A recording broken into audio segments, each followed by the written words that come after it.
Hello everyone, welcome to క్యాంటోలీ with the collaboration of picture light. ఇక్కడ మన favourite stars తో మాట్లాడుతూ వాళ్ళ journey, fun moments and secrets కూడా తెలుసుకుంటాం.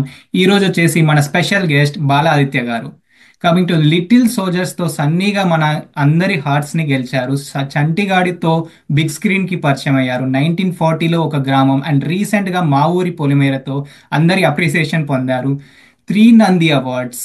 Come an actor, lyricist, come dubbing artist, come dialogue writer, come host, come professor. We are so happy to connect with you with Canada and US audience. ఎలా ఉన్నారు ఆదిత్య గారు? Thank you so much, Mahesh. I'm, by God's grace, keeping all of you. Yes, మీరు ఎలా ఉన్నారు? మేము చాలా బాగున్నాం. Glad to hear. Thank you so much. And Jeevan, how are you? Sir. I'm doing good, sir. Thank you very much for asking.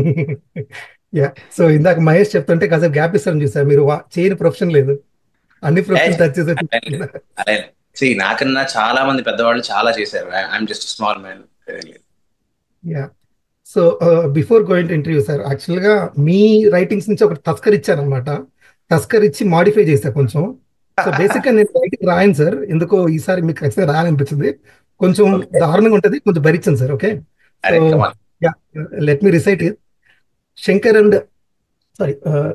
Shankar గారి and Kalyan గారి ముద్దుల తనయుడిగా పుట్టి స్టాంప్ గార్డుల ఇండస్ట్రీలో తన ముద్ర వేసి అన్న అంటూ లిటిల్ సోల్జర్స్ గా నందిని తాకి 1940లో అందరికి చూపించి ఎలా చిన్న పిల్లలందరినీ ఛాంపియన్స్ గా తీర్చిదిద్ది మానస గారి మనసుని దోచి బిగ్ బాస్ కి పాఠాలు చెప్పి యజ్ఞాలతో తండ్రిగా మారి ఆరు భాషలలో వారి తేరి అన్నపూర్ణమ మనవడిగా మనందరినీ మైమరిపించి జంగయ్యగా మన కొమరయ్య గారిని పట్టించి అందరికి వినిపించి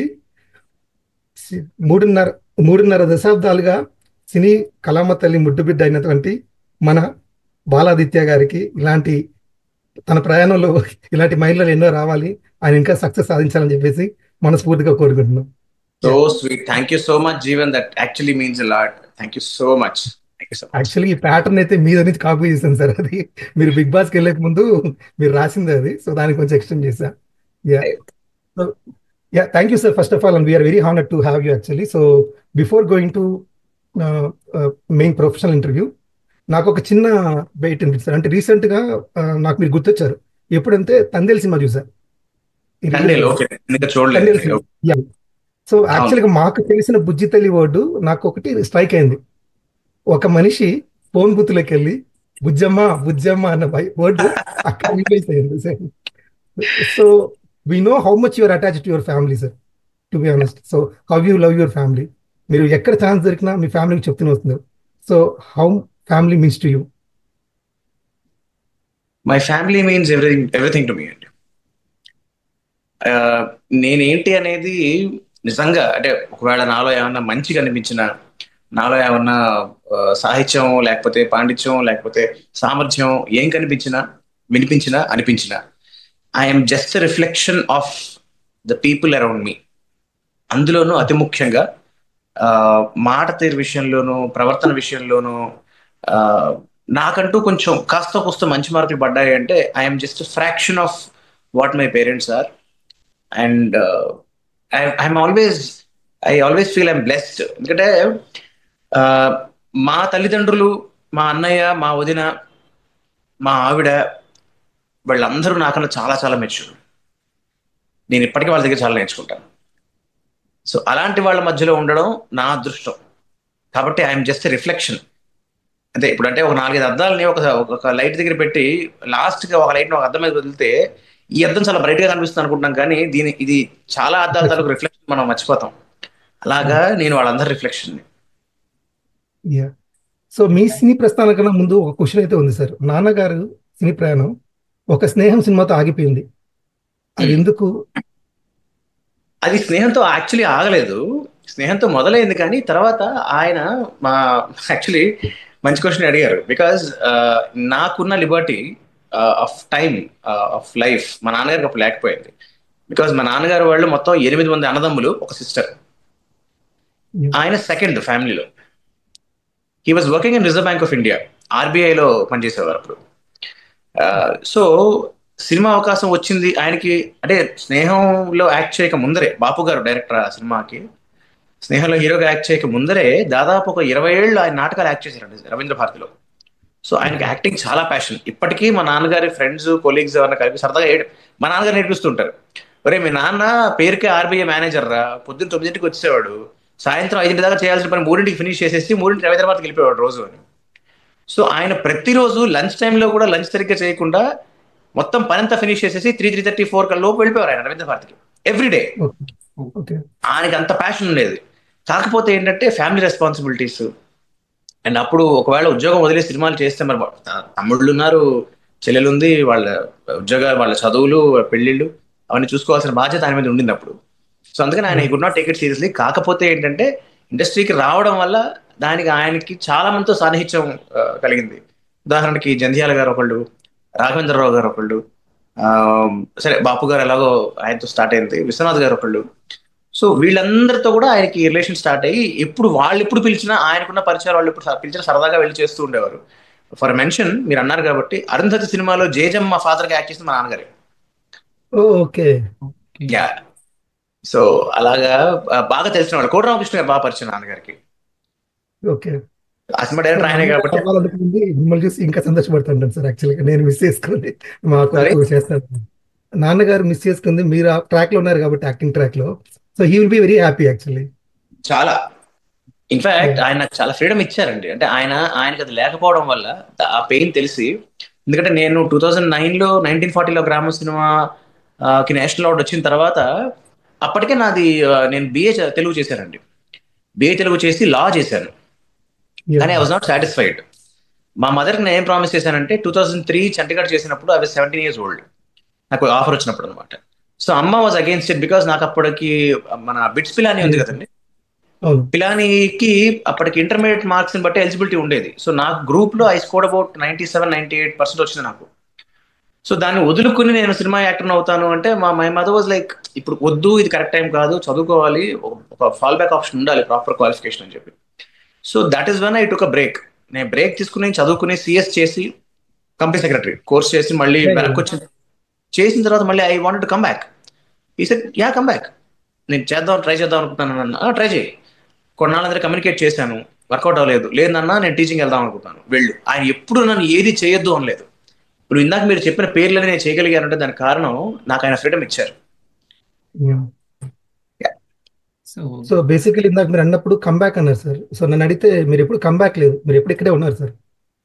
మన దూరం వెళ్ళిపోతుంది, ఎక్కడో ఒక చోట ఏదో ఒక ఛానల్లో ఏదో ఒక టీవీలో అయినా ఖచ్చితంగా ఉన్నారు అనమాట. అవునంటే నేను యాక్టింగ్ చేయకపోయినా అప్పుడు ఒక టైంలో పాటలు రాసేవాడిని, డైలాగ్స్ రాసేవాడిని సినిమాలకి.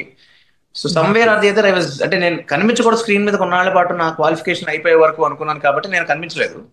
ఇన్ఫాక్ట్ నేను సినిమాలు కూడా చూడలేదు ఆ టైంలో, ఒక టైంలో. ఎందుకంటే నేను టేకప్ చేసిన కోర్స్ అలాంటిది. ఇప్పుడు సిఏ అండ్ సిఎస్ లాంటి కోర్సెస్ అంటే ఓ పట్టాన అవ్వవు.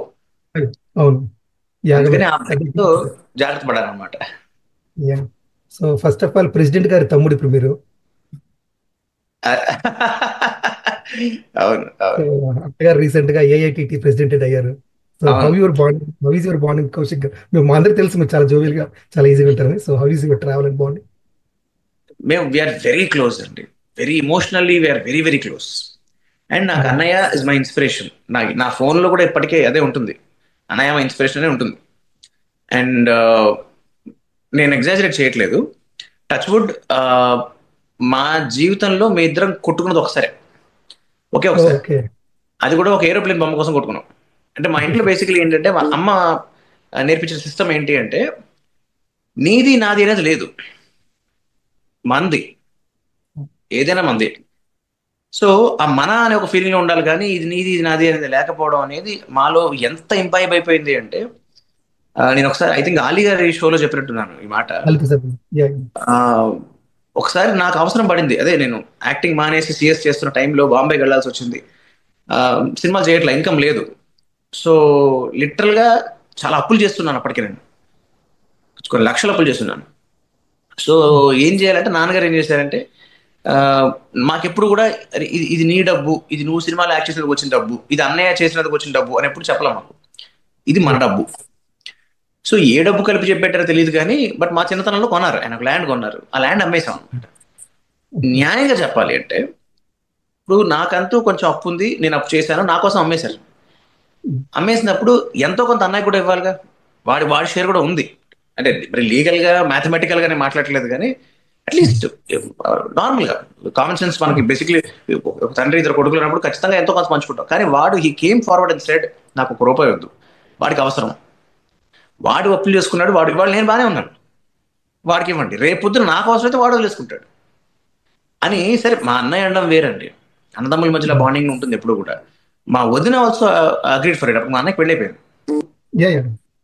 సో అంటే మీరు ఇందాక అడిగారు కదా ఫ్యామిలీ అంటే ఏంటి అని. సో ఇలాంటి వాళ్ళ మధ్యలో ఉన్నాం. యూజువల్ గా ఫ్యామిలీ ఎక్కడ గొడవ వచ్చేది డబ్బు దగ్గరే అండి.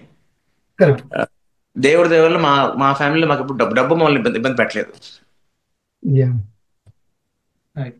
మీరు ఇలాంటి ఉంటే నాకు ఒక సాంగ్ గుర్తొస్తుంది. వెన్ ఎవర్ మీ పర్సనల్లీ నేను ఎప్పుడు లో ఉన్నా మీ మూవీలో ఒక సాంగ్ వింటా నేను.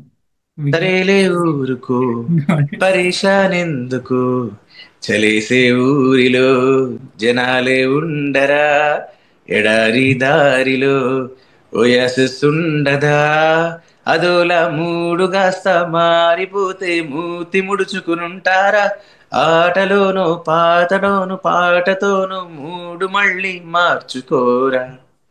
అక్షర లక్షలు ఫేవరెట్ నా సాంగ్, ఫేవరెట్ సాంగ్ అది. లిటిల్ సోల్జర్స్ వచ్చింది కాబట్టి అందులో మీ క్యారెక్టర్స్ అన్ని చాలా చాలా అంటే చాలా మంచి రెస్పాన్స్ వచ్చింది. సో ఆ రోల్ గురించి ఆ మూవీ గురించి ఏమన్నా చెప్పగలుగుతారు మా కోసం? లిటిల్ సోల్జర్స్ గురించి నేను స్టార్ట్ చేయాలి అంటే కొంచెం వెనక్కి వెళ్ళాలండి. అసలు నాకు లిటిల్ సోల్జర్స్ సినిమా ఎందుకు వచ్చింది అని. Ideally that's not my first film. నా ఫస్ట్ ఫిల్మ్ ఎదురింటి మొగుడు పక్కింటి వెళ్ళాం, రాజప్రసాద్ గారి స్టాంప్, ఆ క్యారెక్టర్ పేరు నా క్యారెక్టర్ పేరు అందులో. అయితే నేను 93 or 94 నాట్ రాంగ్ తీర్పు అని ఒక సినిమా చేశాను అఖిల నాగేశ్వరరావు గారిది, అన్నపూర్ణ బ్యానర్ లోనే, ఆయన ప్రొడక్షన్ లోనే, ఆయనతో ఆయన మనవడగా యాక్ట్ చేశాను అనమాట. ఆ సినిమాలో నేను పనిచేస్తున్నప్పుడు ఆయన నాలో ఉన్న స్కిల్ ని గమనించి ఒక 2 years తర్వాత వెంకట అక్కినేని గారు was one of the producers, co producers for little soldiers. అప్పటికే ఆ సినిమా ఆల్రెడీ వేరే పిల్లలతో స్టార్ట్ చేశారు. ఫర్ వేరియస్ రీజన్స్ అది ముందుకు వెళ్ళలేదు. అప్పుడు నాగేశ్వరరావు గారు referred my name to Venkat Akkineni గారు, and that's how I got into this project. I was on board. అంటే ఇప్పుడు ఎవరి రిఫరెన్స్ అంటే నేను నా జీవితంలో చాలా గర్వంగా చెప్పుకోగలను, నేను ఒక యాక్టర్ని, నేను పనికొస్తాను అని ఒక మహానటుడు చెప్పాడు నా గురించి. I think that is bigger than any award for me. That's how it started. కానీ లిటిల్ సోల్జర్స్ వచ్చిన తర్వాత నాకు అగైన్ లిటిల్ సోల్జర్స్ ముందర తర్వాత అనే చెప్పాలి నా లైఫ్. ఆ తర్వాత అంటే ఏంటి, లిటిల్ సోల్జర్స్ అప్పుడు నాకు 10 ఏళ్లే. ఆ తర్వాత 25-30 ఏళ్లలో కూడా దాని ఇంపాక్ట్ ఇంకా నా లైఫ్ లో ఉంది. అది కేవలం సినిమా పరంగా కాదండి, మనుషుల పరంగా ఉంది. అంటే the people whom I met, నేను ఇందాక మాట అన్నాను, I'm reflection of so many people around me. అది మా ఫ్యామిలీయే కావచ్చు, నా ఫ్రెండ్సే కావచ్చు, నా అక్వైంటెన్సెస్ కావచ్చు. అలాగా లిటిల్ సోల్జర్స్ అనే సినిమా నాకు ఒక ఫ్యామిలీని ఇచ్చింది. ఎవరిని? ఒక కావ్య అనే ఒక చెల్లిని ఇచ్చింది నాకు. ఒక గంగరాజు గారు అనే ఒక గురువుని ఇచ్చింది. ఆయన వైఫ్ ఊర్మిళ గారు అనే ఒక పెద్దమ్మని ఇచ్చింది. ఈ కావ్య వాళ్ళ నాన్నగారు గురవారెడ్డి గారు, డాక్టర్ గురవారెడ్డి గారు, మనకి క్వైట్ పాపులర్ డాక్టర్. ఆయన అద్భుతమైన మనిషి, of course great doctor, but నా దృష్టిలో అంతకన్నా గొప్ప మనిషి ఆయన ఫ్యామిలీతో నాకు పరిచయం ఏర్పడిందండి. ఇవాళ నా లైఫ్ లో I can say one of the closest, or మీరు పర్సనల్ గా ఎవరిని ఎక్కువ అడ్మైర్ చేస్తారు హ్యూమన్ బీయింగ్ అంటే మా ఫ్యామిలీ, నా పర్సనల్ ఫ్యామిలీ కాకుండా అంటే మాత్రం నేను ఖచ్చితంగా one of the top names I will say it is Adarsh, son of Gurava Reddy గారు, the own brother of Kavya. Such a sweet heart he is. So ఇలాంటి ఒక ఫ్యామిలీని, ఇలాంటి మనుషులు నాకు పరిచయం చేసింది. ఇంకా సినిమా పరంగా వస్తే నాకు సినిమా అంటే ఏంటి అని నేను కంప్లీట్ గా నా లైఫ్ లో తెలుసుకున్న సినిమా ఇస్ లిటిల్ సోల్జర్స్. అంటే అసలు మేకింగ్ ఏంటి, ఎఫర్ట్స్ ఏంటి, యాక్టింగ్ ఏంటి, అండ్ మెనీ ఫ్యాక్టర్స్, లిరిక్స్ ఏంటి, మ్యూజిక్ ఏంటి, కెమెరా వర్క్ ఏంటి, ఎడిటింగ్ ఏంటి, చెప్తున్నా కదా, ఎవ్రీథింగ్ ఐ వాట్. ఆ సినిమా నాకు సంపూర్ణంగా అర్థమైంది ఆ సినిమాతో. సో ఇందాక మీ ఫ్రెండ్షిప్ పాయింట్ అన్నారు కాబట్టి సార్, అంటే యాక్చువల్గా ఇండస్ట్రీ వాళ్ళ దగ్గరికి వచ్చేసరికి వాళ్ళ ఫ్రెండ్షిప్ అనేది ఎప్పుడైనా పర్సనల్ జోన్లో పెట్టుకుంటారు కానీ సోషల్ చేయరు సార్ ఎక్కువ, చాలా వరకు. అంటే ఏమంటే వన్స్ వాళ్ళు ఇండస్ట్రీకి వచ్చిన తర్వాత వాళ్ళ పర్సనల్ ఫ్రెండ్స్ అనేది ఎక్కడ డిస్కస్ చేయరు, చాలా తక్కువ ఉమ్. కేసెస్ అనమాట. బట్ మీరు ఆ విషయంలో అసలు ఎలా చెప్పాలో అర్థం కావట్లేదు. మీ ఫ్రెండ్ ప్రతి ఒక్కరిని మెన్షన్ చేస్తా ఇన్స్టాలో, అసలు అంత ఇదిగా మీ అంటే మీ ఫ్రెండ్షిప్ మీద మీరు ఇచ్చే రెస్పెక్ట్ అయితే మాత్రం క్లియర్గా అనిపిస్తుంది సార్. సో అదైతే మాత్రం టిల్ డేట్ ఐ కెన్ సే అండి, వితౌట్ దెమ్ నేను ఎప్పుడు పడిపోయాను లైఫ్ లో. నేను అంటే ఆ, మనకి సినిమా రిలీజ్ అప్పుడు థియేటర్లో కట్అవుట్లు కనిపిస్తాయి. ఫర్ ఎగ్జాంపుల్ ఒక హీరో కట్అవుట్ ఉందండి, మనం కట్అవుట్ని చూస్తాం, కానీ ఆ కట్అవుట్ వెనకాల బోల్డ్ కర్రలు ఉంటాయండి, అది కనబడవు. అవే నిలబెడతాయి ఆ కట్అవుట్ని. దాంట్లో ఒక 4 కర్రలు తీసేస్తే పడిపోతుంది అది. yeah, అలాగా నా లైఫ్ లో నన్ను నిలబెట్టిన, అంటే నేను కట్అవుట్ అని చెప్పట్లేదు, బట్ అట్లీస్ట్ నన్ను నిలబెట్టిన వాళ్ళు నా ఫ్రెండ్స్. ఇప్పటికీ ఎప్పటికీ they are always special for me. yeah. So so వాళ్ళ గురించి నేను చెప్పడం పెద్ద గొప్ప ఏం కాదండి, చెప్పకపోతే తప్పని నేను అనుకుంటున్నాను అంతే. Yeah correct. అంటే ఓకే ఆత్య గారు, మీరు ఫ్యామిలీ గురించి బాగా చెప్పారు, ఫ్రెండ్స్ గురించి చెప్పారు. కమింగ్ టు లవ్, ఈరోజు వ్యాలంటైన్స్ డే. మీ లైఫ్లో వ్యాలంటైన్ ఎవరు? క్వశ్చన్ సార్, చూసి చెప్పండి. అదే ఇది ఎంత ముగ్గురు దుర్మార్గ ప్రశ్న అసలు ఇది. మీకు పెళ్ళయిందా? ఒకరండి. అవ్వలేదు. కాబట్టి అలాంటి క్వశ్చన్ అడిగే సాహసం మీరు చేస్తారు. ఇప్పుడు మా ఆవిడ నా పక్కన లేకపోయినా నేను వ్యాలంటైన్ ఎవరు అనగానే నేను ఇంకో పేరు చేసి నేను బతకగలనా? ఇంకో పావు గంటలు ఇంకా ఫుడ్ ఇంకా అవ్వలేదు నాది. నాకు ఫుడ్ వస్తుంది అనుకుంటున్నారా మీరు? ఓకే. కానీ let me tell you one thing very honestly. నేనేమి సినిమాలో లాగా ఎగబడి ప్రేమించేసి అమ్మాయిల కోసం గడ్డాలు పెంచేసుకుని మందు కొట్టేసి ఆ, ఏదో చేతులు కోసేసుకుని అంత సీన్ లేదు. కానీ డెఫినెట్లీ ఎస్, నేను కూడా అందరిలాగే నాకు క్రష్లు ఉన్నాయి, నేను అమ్మాయిలు ఇష్టపడ్డాను. నేను దాన్ని ఏమంటారు, నాకు కూడా దట్ ఫీలింగ్ ఆఫ్ లవ్ అనేది నాకు సరసర కలిగింది. కానీ what I realise in life, నేను నిజంగా ఇష్టపడ్డ వాళ్ళలో ఎవరైనా చేసుకుని ఉంటే మేబీ నా లైఫ్లో ఎంత హ్యాపీగా ఉండేవాడిని కాదేమో. That yeah credit goes to my wife Mansa. కాబట్టి she's my true valentine. So మీది అరేంజ్డా లవ్ మ్యారేజా? Absolutely arranged marriage. సో కాకపోతే ఇక్కడ గమ్మత్ ఏంటంటే, నేను ఎవరెవరిని చూసి ఇన్స్పైర్ అయ్యాను, ఎవరెవరు నాకు నచ్చారు, ఎవరెవరి మీద పాటలు రాశాను, ఎవరెవరి మీద కవితలు రాశాను, వాళ్ళందరూ కూడా నాకు ఇప్పుడు ఫ్రెండ్సే ఇప్పటికీ. అండ్ బ్యూటిఫుల్ పార్ట్ ఇస్ వాళ్ళందరూ మా ఆవిడకి ఫ్రెండ్సే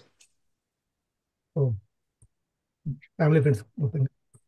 అందరూ. అంటే యా ఫర్ ఎగ్జాంపుల్ నాకు ఒక అమ్మాయి నచ్చిందండి. నేను ఒక అమ్మాయి నాకు బాగా నచ్చింది. ఆ, ఒక ఫ్రెండ్గా ఉన్న అమ్మాయిని నేను ప్రపోజ్ చేశాను. ఎందుకు ప్రపోజ్ చేస్తాను, నాకు ఈ అమ్మాయి మనస్తత్వం చాలా ఇష్టం, మనిషిగా చాలా ఇష్టం. ఈ అందంగా ఉండాలి ఇవన్నీ తక్కువ పంచాయతీ. లెట్ మీ వెరీ ఫ్రాంక్, ఏ మనిషి అయినా ఒక అమ్మాయిని తన లైఫ్లో కావాలి అనుకున్నప్పుడు ఫస్ట్ నచ్చేది ఏంటంటే తన మనస్తత్వం, తన తన యాటిట్యూడ్, తన మెంటాలిటీయో ఏదో వాట్ ఎవర్. అలాంటి అమ్మాయి ఒకవేళ మళ్ళీ రిజెక్ట్ చేసింది అనుకోండి, ఓకే. ఇప్పుడు రిజెక్షన్ దేనికి జరిగింది? ప్రపోజల్ ఆఫ్ మ్యారేజ్ జరిగింది, కానీ rejection for not the friendship. Yeah. ఎన్నో ఏళ్ళగా ఫ్రెండ్గా ఉన్న మనిషి ఒక్కసారి పెళ్లి చేసుకొని ఉన్నంత మాత్రాన నేను ఇప్పుడు దానికి బాధపడిపోయి గడ్డలు పెంచేసుకుని అసలు నాకు ఈ జీవితంలో ఈ అమ్మాయి వద్దు ఎందుకు అనుకోవాలి? సి, అమ్మాయినా అబ్బాయినా వైసీ వర్స. మనకు ఒకళ్ళు నచ్చినప్పుడు యా మన ఏంటంటే వాళ్ళలో ఉంటే చాలా విషయాలు మనకు నచ్చుతాయి కాబట్టి మనం వాళ్ళతో ఫ్రెండ్షిప్ చేస్తాం. So any love or any relationship for that matter always begins with friendship apart from family. Yeah. So కాబట్టి నా ఉద్దేశం ఏంటంటే, నేను ఇష్టపడ్డ వాళ్ళు, నేను నిజంగా ప్రేమించిన వాళ్ళు, నేను యూనో వీళ్ళ లైఫ్ పార్ట్నర్గా ఉంటే బాగుంటుంది అనుకున్న వాళ్ళు, వాళ్ళు ఇప్పటికీ నాకు ఫ్రెండ్సే. ఎందుకు ఫ్రెండ్స్ అంటే వాళ్ళు ముందు ఫ్రెండ్స్, తర్వాత అభిప్రాయం కలిగింది నాకు.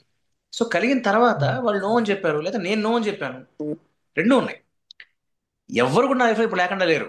ఎందుకంటే మనం మనిషికి వాల్యూ ఇవ్వాలి, మనం మనం ఒక థాట్కో ఒక డెసిషన్కో కాదు. Yeah, nice. Yeah. Yeah. So ప్రేమ గురించి టాపిక్ వచ్చింది కాబట్టి ప్రేమ గురించి చాలా మంది చాలాసార్లు చాలా విధాలుగా చెప్పారు సార్. సో బాలాదిత్య గారు ప్రేమ అనే Hmm. పదానికి నిర్వచనం అంటే ఏంటి? బాలాదిత్య గారి వర్షంలో ప్రేమ అంటే ఏంటి? ఇది అందరికీ తెలిసిందేనండి, కొత్తగా నేను చెప్పేదేం కాదు. నిజమైన ప్రేమ అంటే అన్కండిషనల్ కేర్, అన్కండిషనల్ కన్సర్న్. అంటే మనం తిరిగి ఎక్స్పెక్ట్ చేయకుండా అయితే చేస్తామో, ఎవరి పట్ల అయితే మనం ఆ వాత్సల్య అభిమానం చూపిస్తామో, అంతే నిజమైన ప్రేమ.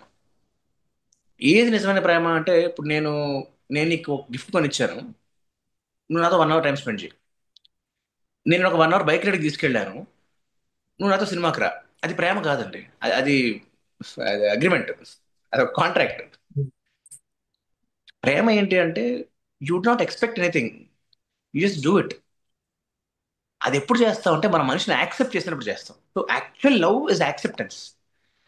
When you ya love somebody, మనం ఒక మనిషిని సంపూర్ణంగా మనం ఎస్ నా మనిషి అని యాక్సెప్ట్ చేయగలిగితే అదే ప్రేమ. ఆ ప్రేమకి పెళ్లితో సంబంధం లేదండి. ఆ ప్రేమ అమ్మాయి మీద కావచ్చు, ఆ ప్రేమ ఒక అబ్బాయి మీద కావచ్చు, ఒక ఫ్రెండ్ మీద కావచ్చు, ఒక తమ్ముడి మీద కావచ్చు, ఒక క్లాస్మేట్, ఎవరి మీద కావచ్చు. నిజమైన ప్రేమ అంటే యాక్సెప్టెన్స్.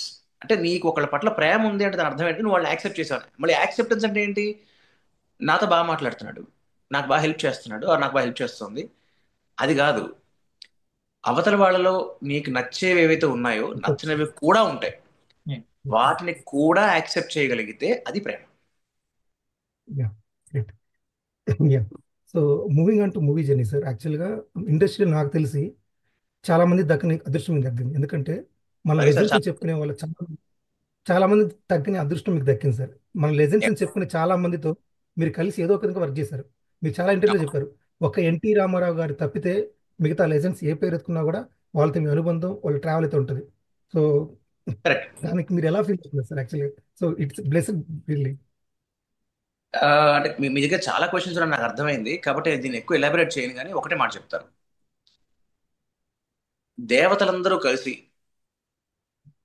పసిబిడ్డగా ఉన్న హనుమంతుడికి ఎలాగైతే వరాలు ఇచ్చారు, సినిమా ఇండస్ట్రీలో ఉండే ఆర్టిస్టులు, డైరెక్టర్స్, టెక్నీషియన్స్, ప్రొడ్యూసర్స్ వాళ్ళందరూ కలిసి ఒక పసిపిల్లాడైన ఆదిత్యకి, ఇవాళ బాలాదిత్యకి ఆ వరాన్ని ఇచ్చారు.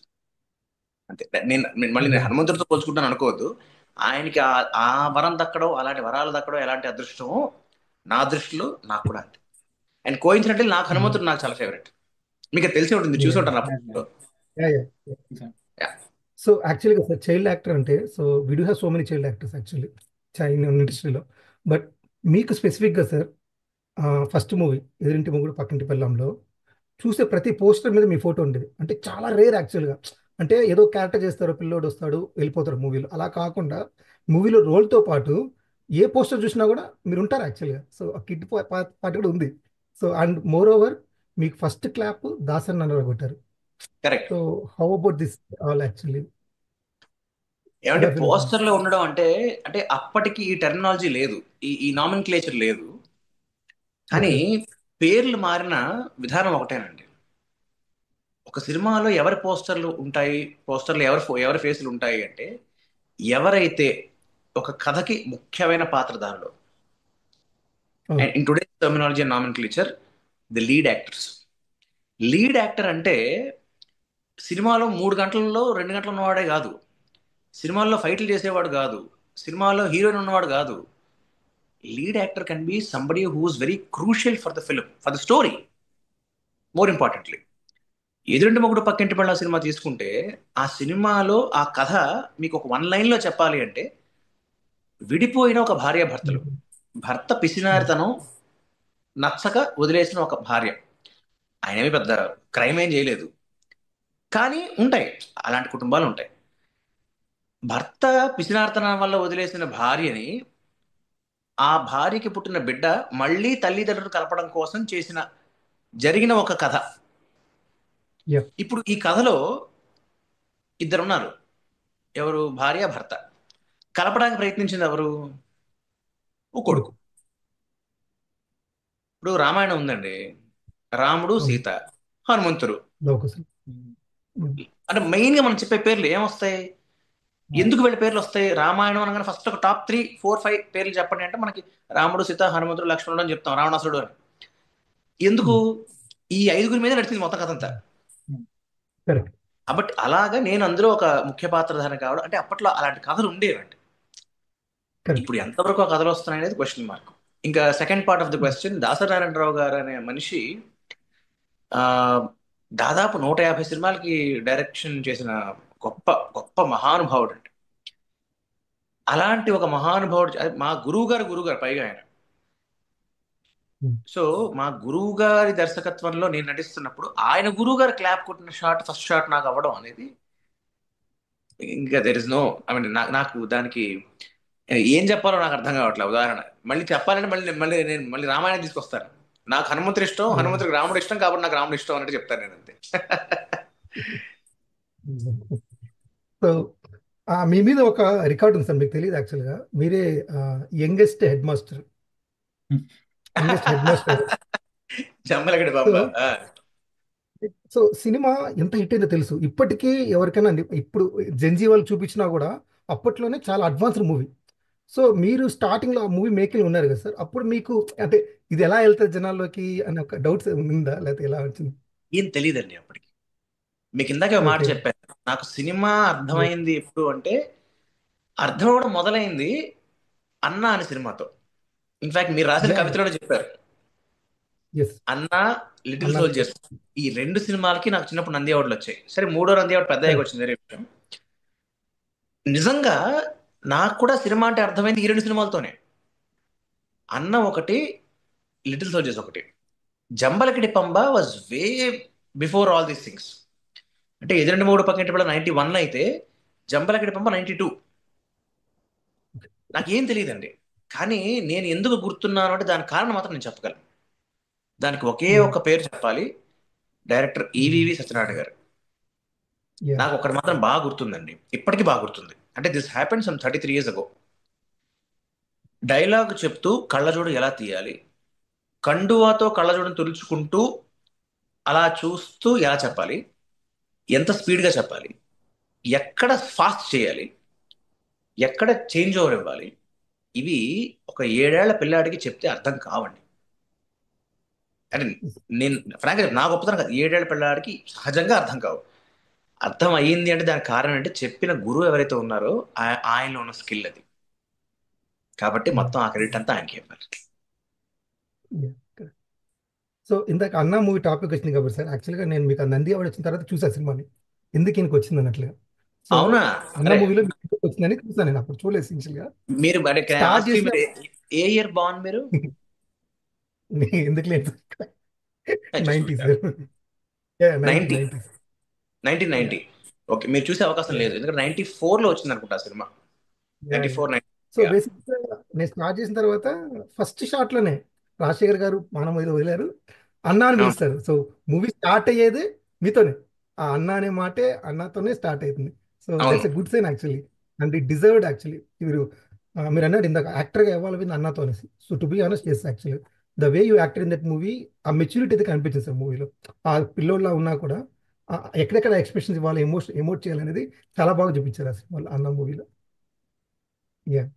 So again, yeah please go head. లేదు ఓకే, సార్, మీరు అన్న గురించి చెప్పాలి. అన్న గురించి చెప్పాలి అంటే అండి, నేను ఇందాకే అనుకోకుండా టక్కని చెప్పేశాను మీతో ఒక మాట. నాకు సినిమా అర్థమైంది అన్నతో. ఎందుకు అర్థమైంది అన్నానంటే, అన్నకు ముందర వేరు, అన్నకు తర్వాత నేను వేరు. అన్నకు ముందర నేను ఐ వాజ్ అన్ ఇమిటేటర్, పచ్చిగా చెప్తాను.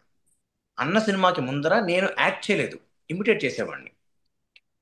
ఫర్ ఎగ్జాంపుల్, ఎదురింటి మొగుడు పక్కింటి పిల్ల సినిమాలో ఆ, రాయన్ ప్రసాద్ గారితో ఒక సీన్ ఉంటుంది.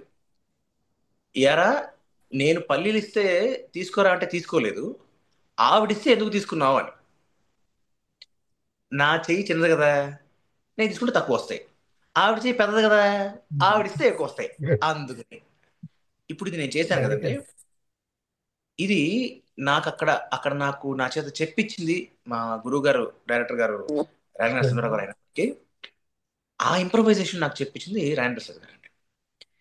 నేనేం చేశానంటే, ఆయన ఇలా చేశారు, నేను ఇలా చేయాలి, చేశాను అంతే. అంతే నేను చేశాను.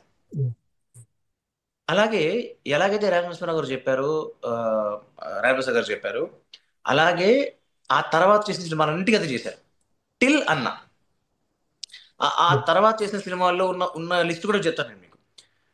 జంబలగడ్డ బొమ్మ అందులోనే ఉంది, ఏమండి ఆవిడ వచ్చింది అందులోనే ఉంది. నాకు తెలీదు, నాకు డైలాగ్ ఎలా చెప్పాలి, వాళ్ళు ఒకటి చెప్పేవారు. ఇప్పుడు ఏమండి ఆవిడ వచ్చిన సినిమా చేశాను, అది కూడా ఈవీ గారిదే. అందులో నేనేంటి ఒక పిల్లాన్ని, హరీష్ గారికిను రంభ ఆవిడకి, వాళ్ళిద్దరికి వాళ్ళిద్దరి పాత్రలకి ప్రేమ ఉంటే నేను అది ఎలా కలపాలని ట్రై చేస్తుంటాను అనమాట. దాంట్లో డైలాగ్ ఉంటుంది, అబ్బో 1993లో కూడా చేతిలో పువ్వు పెట్టి ఐ లవ్ యూ అంటాడు ఏంటంటే బాబో అని. ఇది కోటా గారి మోడలేషన్ అండి. అవును. కోటా గారి మోడలేషన్ ఒక 7-8 ఏళ్ల పిల్లలు ఏమైనా చేస్తారండి? చెయ్యాలంటే కోటా గారు చేసి చూపించాలి. కోటా గారు చూపించారు నాకు అది. Okay. Till then I was imitating. కానీ అన్న విషయానికి వచ్చేటప్పటికి నేను ఎప్పుడు అక్కడి నుంచి ఎవరిని ఇమిటేట్ చేయలేదు. నేను ఎలా చేస్తానో అని నేర్చుకున్నా. దానికి కారణం ముఖ్యంగా ముగ్గురండి. ఒకటి అన్న సినిమా డైరెక్టర్ ముత్యాల సుబ్బయ్య గారు, 2 అన్న సినిమా ప్రొడ్యూసర్ పోకూరి బాబురావు గారు, 3 అన్న సినిమా హీరో రాజశేఖర్ గారు. So in the order of priority నేను చెప్పినట్టే వాళ్ళ ముగ్గురు కూడా వాళ్ళ తాలూకు ఈ క్యారెక్టర్ని ఎలా మనం చేయించాలి అని చెప్పి. ఇప్పుడు మనకు ఒక సేయింగ్ ఉంది ఇంగ్లీష్లో, a man comes to your house, you give him fish, you feed him for a day, you teach him how to fish, you feed him for his lifetime.